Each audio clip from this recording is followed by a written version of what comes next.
దేశం యొక్క ప్రాణం గ్రామాలలో ఉంది. ఈ పంచాయతీలే పట్టుగొమ్మలు ఈ దేశానికి అన్నారు. మరి ఈ పంచాయతీలే పట్టుగొమ్మలు అంటే ఢిల్లీలో నుంచి నిధులు రాష్ట్రాలకు వస్తే గ్రామాలకు చేరట్లేదని ప్రత్యక్షంగా కేంద్రం నుంచి గ్రామ పంచాయతీలకు వాళ్ళ ఖాతాలలో నిధులు పోయే విధంగా రాజ్యాంగాన్ని సవరించి 73, 74 రాజ్యాంగ సవరణతోని నిధులను సరాసరి గ్రామ పంచాయతీలకు అందించిన మాట ఇవాళ రాజీవ్ గాంధీ తెచ్చిన సరళీకృత విధానాలు కాదా? అంతెందుకు మా మేయరమ్మ ఉన్నది గద్వాల విజయలక్ష్మి గారు, మహిళా రిజర్వేషన్ కింద ఈ నగర ప్రథమ పౌరురాలు ఉన్నది. మా శ్రీలత డిప్యూటీ మేయర్గా ఉన్నది. అక్కడ మా సోదరిమణులు కార్పొరేటర్లు ఉన్నారు అక్కడ చాలామంది. ఎట్లయినరు తల్లి మీరు అందరూ? మహిళా రిజర్వేషన్ లేకపోతే మా వాళ్ళు మీకు ఇచ్చటోళ్ళ?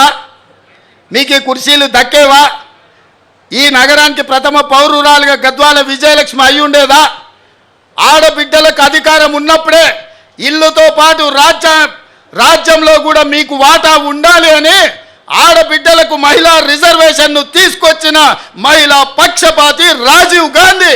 స్థానిక సంస్థలల్లో రాజీవ్ గాంధీ గారు తీసుకొచ్చిన మహిళా రిజర్వేషనే ఇవాళ ఈ ఆడబిడ్డలందరూ కూడా ఈడ కుర్చీలలో కూర్చొని రాజ్యాధికారంలో భాగస్వాములైనరు. ఆడబిడ్డలకు రాజ్యాధికారం ఇచ్చింది రాజీవ్ గాంధీ కాదా అని ఈ సన్నాసులకు నేను గుర్తు చేయదలుచుకున్నా. వాళ్ళకెందుకు గుర్తుంటుంది? 5 ఏళ్ళు ప్రభుత్వంలో ఒక మహిళకు మంత్రి కూడా ఇవ్వలేదు. ఆ సన్నాసులకు మహిళ ఆత్మగౌరవం ఎట్లా తెలుస్తుందని నేను ఈ సందర్భంగా చెప్పదలుచుకున్నా. అలాంటి రాజీవ్ గాంధీ ఈ దేశంలో సాంకేతిక విప్లవం వచ్చినప్పుడే, ఈ దేశానికి కంప్యూటర్ను పరిచయం చేసినప్పుడే ఈ దేశం బాగుపడుతుందని, ఈ దేశాన్ని 21వ శతాబ్దంలోకి నడిపించాలి అంటే కంప్యూటర్ యుగం రావాలి అని ఇవాళ మనం వాడుతున్న సెల్ ఫోన్లు కానీ కంప్యూటర్లు కానీ ఈ దేశానికి పరిచయం చేసింది రాజీవ్ గాంధీ గారు కాదా అని నేను అడుగుతున్నా. ఈరోజు శామ్ పిట్రోడా బతికే ఉన్నాడు.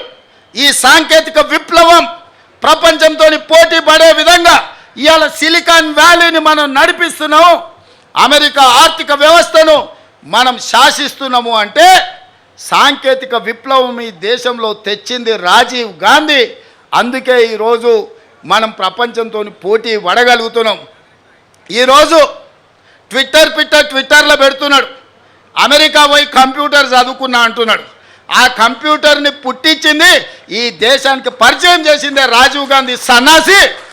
లేకపోతే ఎక్కడో గుంటూరులో ఇడ్లీ కూడా అమ్ముకుంటూ తిరిగేటోనివి. ఎందుకంటే ఆడికి చదువుకుంటానికి పోయినావు కదా, నువ్వు ఆన్నే ఇడ్లీ కూడా అమ్ముకొని బతికేటోనివి.